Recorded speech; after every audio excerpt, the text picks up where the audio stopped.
আসসালামু আলাইকুম দর্শক, এই দেখতেছেন আজকের বন্যার কি পরিস্থিতি। খুবই ভয়াবহ পরিস্থিতি নোয়াখালী লক্ষ্মীপুরের বন্যার।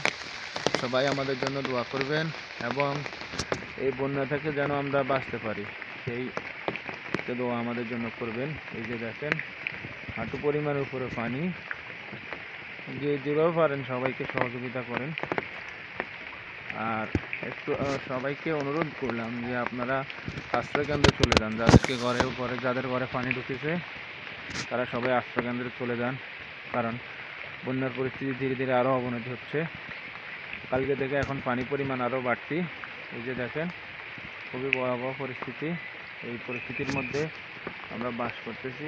এই যে দেখেন রাস্তাঘাট ঘর বাড়ি সকল কিছু ডুবে গেছে, শুধুমাত্র আপনার এই যে একটা দুটা রোড ছাড়া, সেটা হচ্ছে মেইন রোড যেগুলো এগুলা, এই ছাড়া উঁচু উঁচু যে রোড ওইগুলো ছাড়া আর না হয় সবগুলোই ঢুকে গেছে।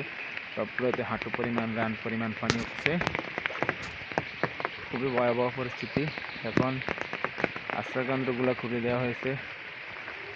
সবাই জায়গা থেকে সহযোগিতা করেন এবং সবাইকে অনুরোধ করছি যেন সবাই সবার জায়গা থেকে এগিয়ে আসুন এবং যাতায়াতের ব্যবস্থাটা সুগম করুন। পারলে নৌকার ব্যবস্থা করুন, না হলে যে পরিস্থিতি খুবই ভয়াবহ পরিস্থিতি। জানি না এই পরিস্থিতিতে আল্লাহ কবে আমাদেরকে উদ্ধার করবে।